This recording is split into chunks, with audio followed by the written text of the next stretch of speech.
Hello मेरे प्यारे बच्चों, कैसे हैं आप। उम्मीद करता हूं कि आप स्वस्थ होंगे, सुरक्षित होंगे और अपनी पढ़ाई बहुत अच्छे से कर रहे होंगे। मैं सत्यनारायण द्विवेदी पुनः एक बार अपने YouTube channel Satya sir physics में आपका स्वागत करता हूं बच्चों। यह 5th लेक्चर है। इसके पहले 4 लेक्चर कंप्लीट हो गए हैं और मैं डायमेंशंस की बात कर रहा था, क्योंकि डायमेंशन हम फाइंड आउट कर रहे थे ड्राइव्ड फिजिकल क्वांटिटी की।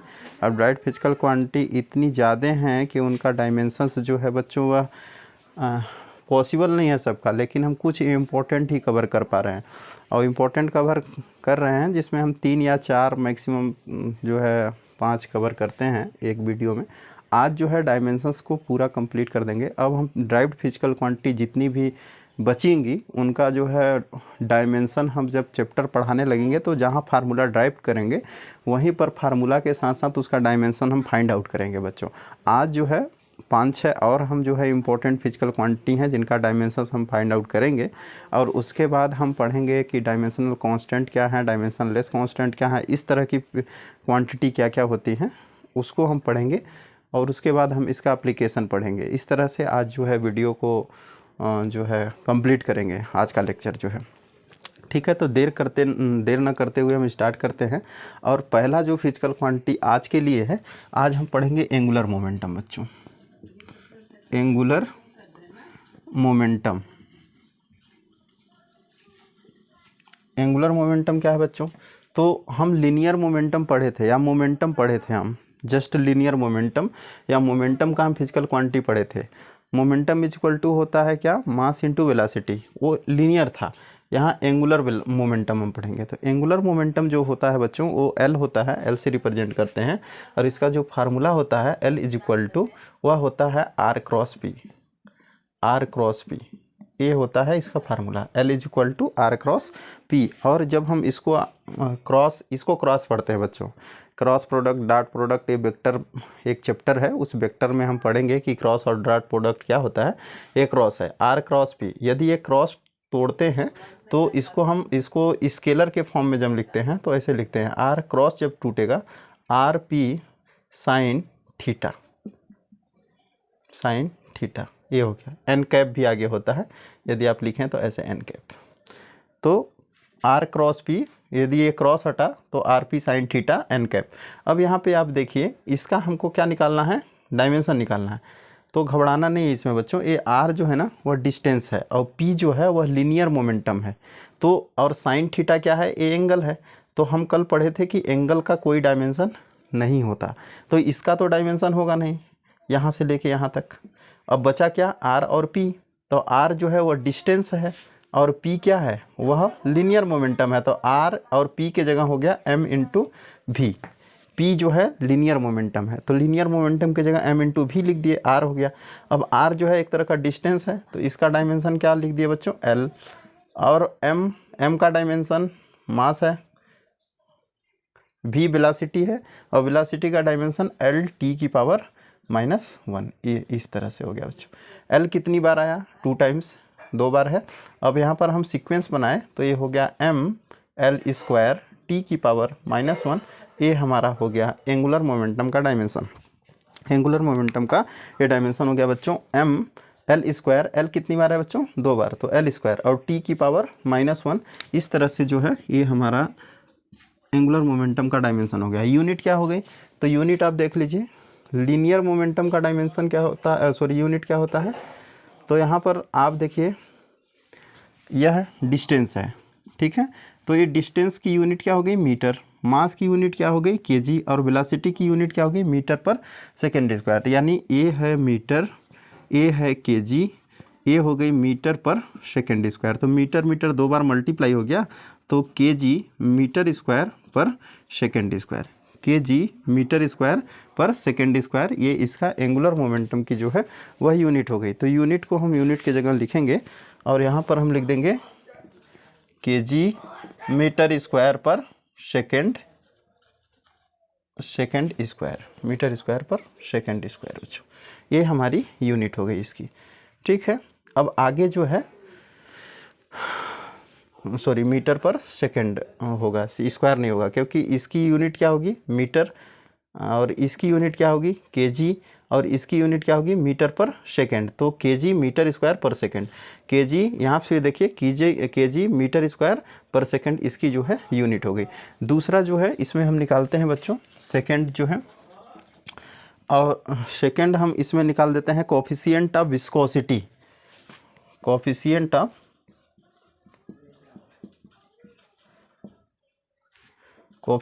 Of viscosity.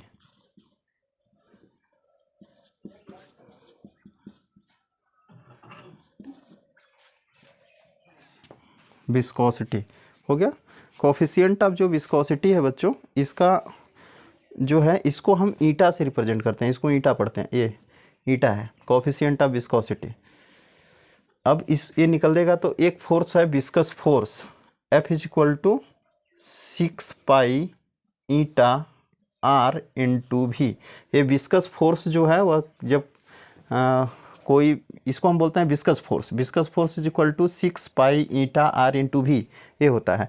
तो ये विस्कस फोर्स जो होता है या किसी भी लिक्विड में जब कोई सॉलिड जो है वह इंटर करता है, सपोज दैट ये लिक्विड है, इस लिक्विड में यदि आप कोई बॉल को इंटर करेगा तो इस सॉलिड के ऊपर लिक्विड के द्वारा एक फोर्स लगता है, वह विस्कस फोर्स होता है। तो हम इसको फ्लूइड जब पढ़ेंगे तो वहाँ पढ़ेंगे कि विस्कस फोर्स है क्या, तो हमको ये नहीं जानना। अभी हमको कोफिशिएंट ऑफ विस्कोसिटी का जो है डायमेंशन निकालना है। तो कैसे निकलेगा, तो viscous force is equal to 6 pi eta R into V. यहाँ अब यहाँ ए है कोफिशिएंट ऑफ विस्कोसिटी, तो इसको निकालने के लिए आपको 6 पाई को कहाँ ले जाना पड़ेगा बच्चों, नीचे, R और V को कहाँ ले जाना पड़ेगा, नीचे। पहले तो इसका फार्मूला बना ले। तो coefficient of viscosity eta is equal to क्या हो गया, F डिवाइडेड बाई 6 पाई, ये पाई है, 6 पाई R इंटू भी, ये हो गया। अब यहाँ पर 6 पाई ये कांस्टेंट है, और कोई भी न्यूमेरिकल वैल्यू और कांस्टेंट यदि कोई क्वांटिटी है तो उसका जो है डायमेंशन नहीं होता। इसका मतलब इसका डायमेंशन तो होगा नहीं, R और V का डायमेंशन होगा, ऊपर में F का डायमेंशन होगा।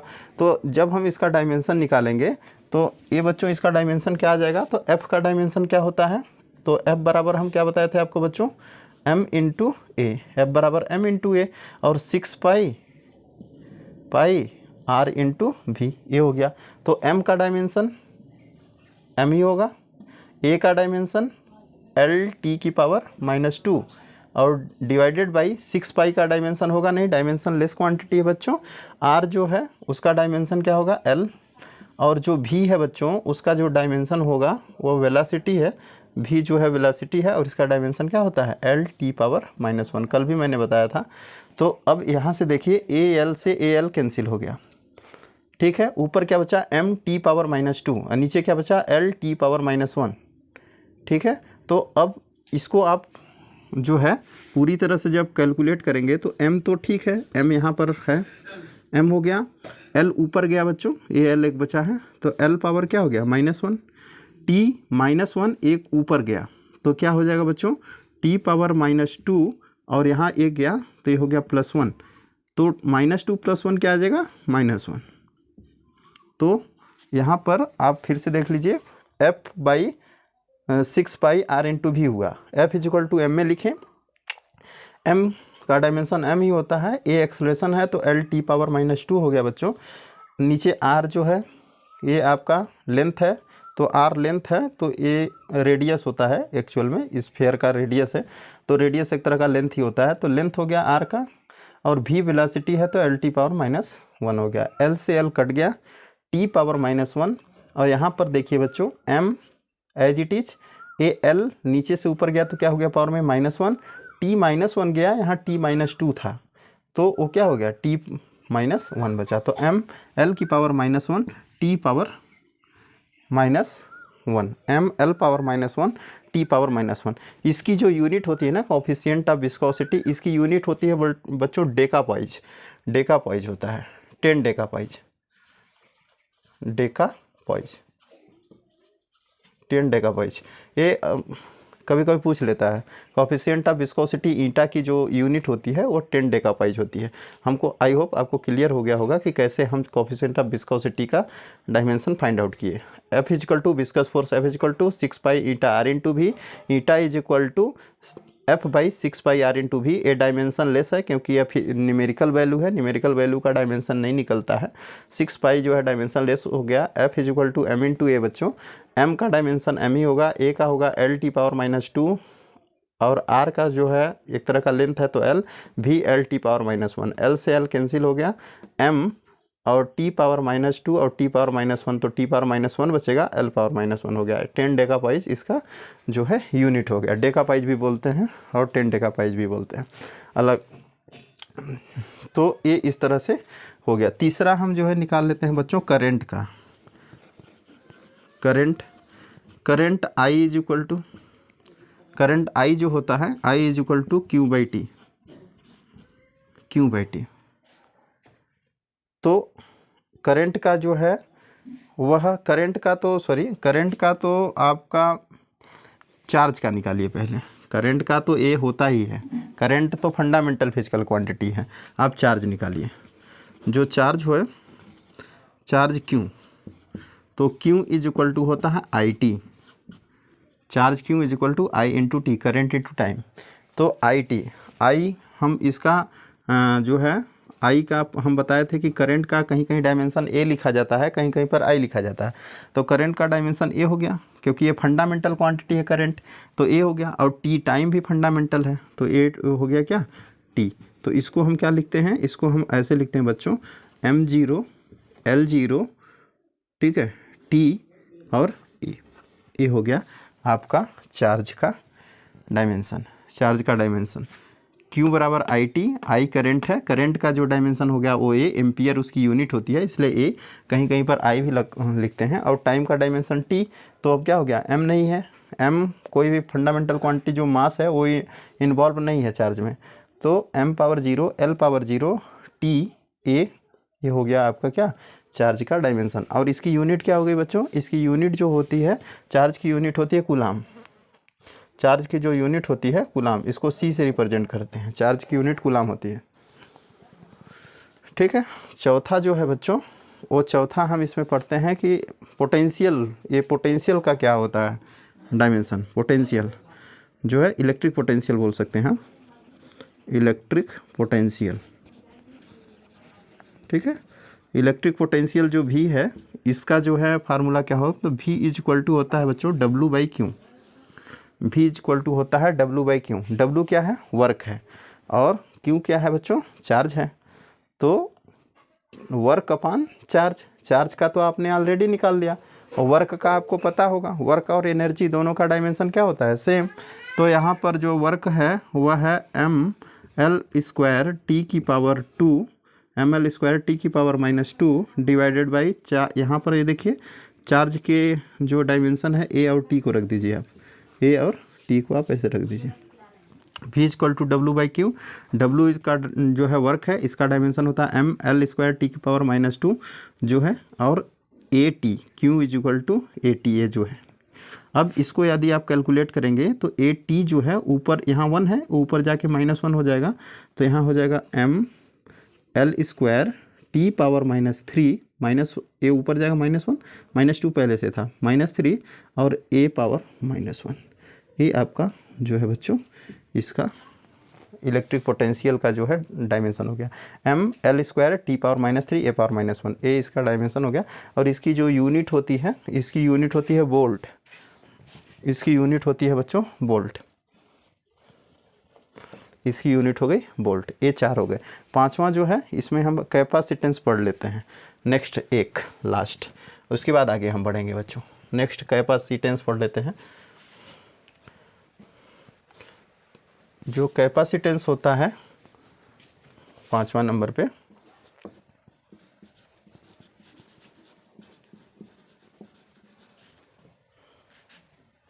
कैपेसिटेंस C = होता है Q/V।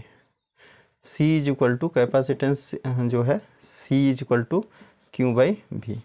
क्या होता है आगे हम इसमें 12th में है कैपेसिटेंस आपका। कैपेसिटर एक डिवाइस होती है, कैपेसिटेंस होता है कि कितना इलेक्ट्रिक फील्ड के फॉर्म में एनर्जी जो है कैपेसिटर में जो है स्टोर होगी।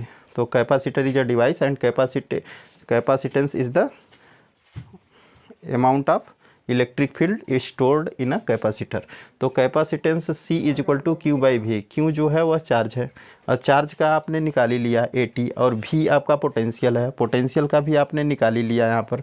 तो आप जो है इसको जब नोट करेंगे V is equal to W by Q, तो आप यहाँ चार्ज जो है charge is equal to IT, तो यहाँ पर आप ऐसे भी लिख सकते हैं, चार्ज की जगह IT लिख सकते हैं, Q is equal to IT, और V के जगह आप लिख सकते हैं जो है V का डायमेंशन यहाँ आप निकाले हैं। देखिए तो यहाँ पर आप डायरेक्ट पुट कर दीजिए, चार्ज के का डायमेंशन के जगह आप क्या लिखेंगे AT, यहाँ पर AT, और नीचे जो है वह होगा ML स्क्वायर T पावर -3 और A पावर -1, ये हो गया बच्चों।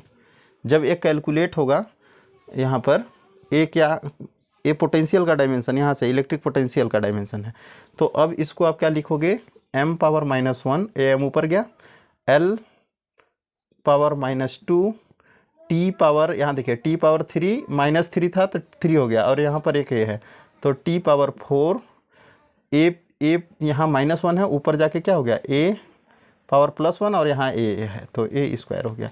इस तरह से M power -1, L power -2, T power 4 और A पावर 2 जो है ये कैपेसिटेंस का जो है वह यूनिट हो गया बच्चों, सॉरी डायमेंशन हो गया। Capacitance is equal to Q by V, Q is equal to IT, यहाँ इसका डायमेंशन AT था, हमने पुट कर दिया। पोटेंशियल का जो डायमेंशन होता है वो ML square T power -3 A power -1 था। इसको जब हमने पुट किया तो यहाँ पर हमको मिला ML square T power -3 A power -1। अब यहाँ देखिए बच्चों, M जब ऊपर गया तो -1 हो गया, M पावर -1, L स्क्वायर था ऊपर गया तो L पावर -2 हो गया बच्चों। जो यहाँ T था -3 ऊपर गया तो T पावर +3, और एक T ये है T पावर 4 हो गया। A -1 है, ये ऊपर गया तो A +1, और एक A यहाँ है तो यहाँ A स्क्वायर हो गया। तो ये इसका कैपेसिटेंस का डायमेंशन हो गया। कैपेसिटेंस की जो यूनिट होती है वो होती है फैराड,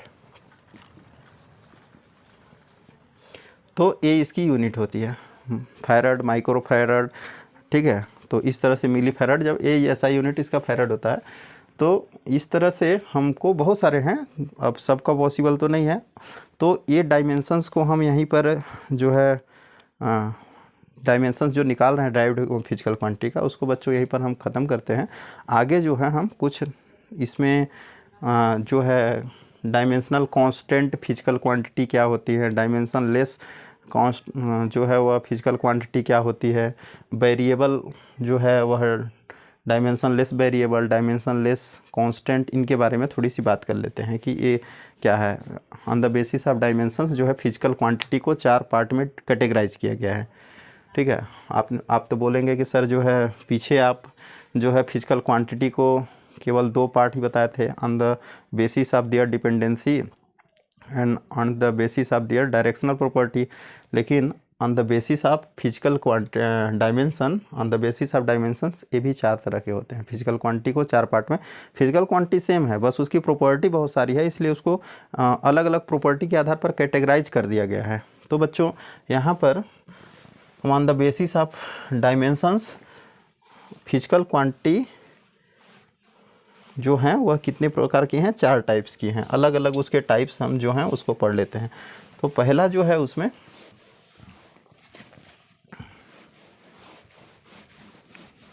वो पहला जो बच्चों हैं उसमें हम पढ़ते हैं कि डायमेंशनल कांस्टेंट फिजिकल क्वांटिटी क्या है। Dimensional constant, dimensional constant, dimensional constant physical quantity क्या होती हैं। ऐसी फिजिकल क्वांटिटी बच्चों जिनका डायमेंशन तो होता है लेकिन उनकी वैल्यू क्या होती है, फिक्स होती है, मतलब उनकी न्यूमेरिकल वैल्यू जो होती है वो फिक्स होती है। जैसे आप बोलेंगे कि sir speed of light, speed of light c जो है वह स्पीड ऑफ लाइट है, स्पीड ऑफ लाइट। अब स्पीड ऑफ लाइट ये जो c है इसकी वैल्यू होती है 3 × 3.0 × 10⁸ मीटर पर सेकेंड होती है। तो ये जो 3.0 × 10⁸ मीटर पर सेकेंड है बच्चों, ये स्पीड ऑफ लाइट है और इसकी वैल्यू फिक्स है। लेकिन इसका जो डायमेंशन होता है स्पीड ऑफ लाइट का, तो स्पीड है, लाइट की स्पीड है, तो स्पीड चाहे को किसी की भी हो, तो यदि हम स्पीड की जब बात करते हैं तो उसका डायमेंशन हमको पता है कि स्पीड ऑफ लाइट का जो डायमेंशन होता है वह होता है L_(T⁻⁻1). स्पीड का पता है हमको L_T⁻⁻1, ये इसका डायमेंशन होता है, L_T⁻⁻1 ये इसका डायमेंशन है बच्चों।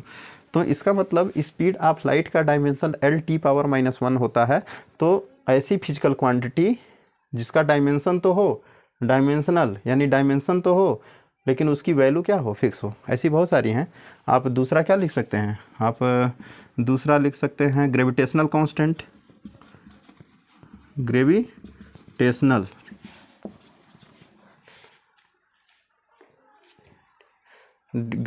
Constant, gravitational constant capital G जो है बच्चों, इसकी वैल्यू फिक्स होती है। ग्रेविटेशनल कांस्टेंट कैपिटल जी, इसकी वैल्यू फिक्स होती है, कितनी होती है, 6.67 × 10⁻11 न्यूटन मीटर स्क्वायर पर kg स्क्वायर, ये होती है बच्चों, न्यूटन मीटर स्क्वायर पर kg स्क्वायर, ये इसकी वैल्यू फिक्स होती है, इसका भी डायमेंशन होता है। तो ऐसी फिजिकल क्वांटिटी जिसका डायमेंशन हो और उसकी वैल्यू क्या हो, फिक्स हो, उसको हम बोलते हैं डायमेंशनल कांस्टेंट फिजिकल क्वांटिटी। तो आप लिखेंगे क्या, a physical quantity that has dimensions and it has a fixed value.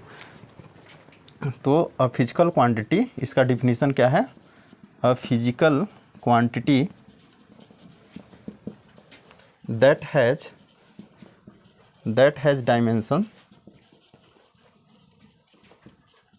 dimensions and it has a fixed value, and it has a fixed value, that has dimensions and it has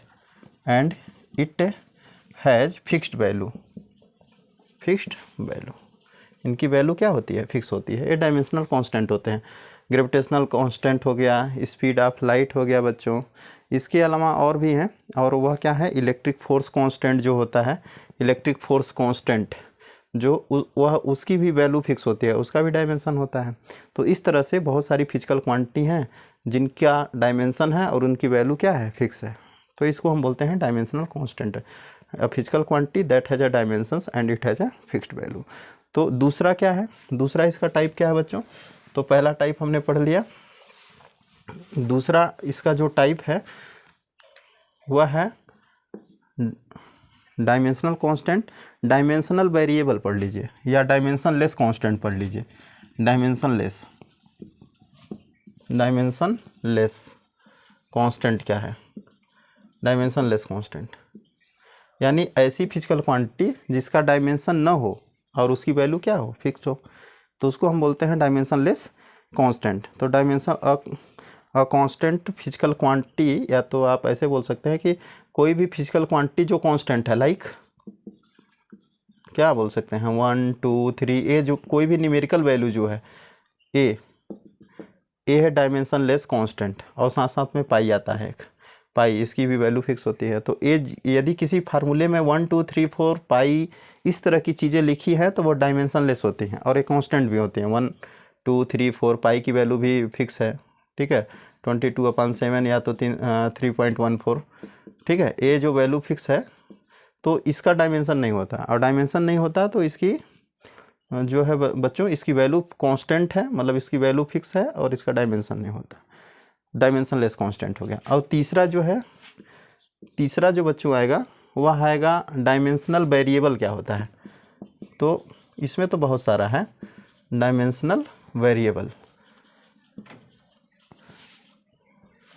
तो dimensional variable क्या है बच्चों, तो dimensional variable जो होता है ऐसी physical quantity जिसका डायमेंशन तो होता है और उसकी वैल्यू वेरी करती रहती है, टाइम टू टाइम वेरी करती रहती है। तो इसमें बहुत सारा आएगा, जैसे वेलोसिटी हो गया, ये तो बहुत सारे हैं इसमें, वेलोसिटी हो गया, एक्सेलरेशन हो गया, इसका डायमेंशन होता है और इसकी वैल्यू बदलती रहती है, अलग अलग पार्टिकल के लिए वेलोसिटी अलग अलग होती है, एक्सेलरेशन अलग अलग होता है, ठीक है। उसी तरह वो और भी आप लिख सकते हैं, मोमेंटम हो गया, ठीक है। तो इस तरह के जो है डायमेंशनल वेरिएबल ये होते हैं।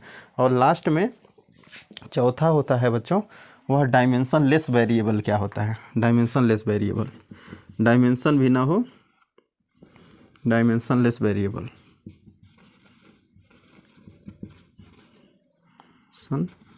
लेस वेरिएबल, ये क्या है? तो डायमेंशनलेस वेरिएबल क्या है बच्चों? डायमेंशन ना हो उसकी और उसका जो है वैल्यू फिक्स ना हो, वेरी करता हो। जैसे एंगल, आपको याद होगा एंगल पढ़े थे, एंगल डायमेंशनलेस होता है, इसका डायमेंशन नहीं होता है। लेकिन एंगल की वैल्यू फिक्स नहीं है कि कोई पार्टिकल जो है वो पॉइंट ए से, यहाँ सपोज दैट ए से बी मूव किया तो उसके लिए एंगल अलग होगा, यदि ए से सी मूव किया तो उसके लिए एंगल अलग होगा बच्चों। तो इस तरह से जो है इसका एंगल की वैल्यू फिक्स नहीं होती है, लेकिन डायमेंशन नहीं होता, इसका डायमेंशनलेस है और वेरिएबल भी है, बदलता रहता है एंगल की वैल्यू। तो एंगल हो गया।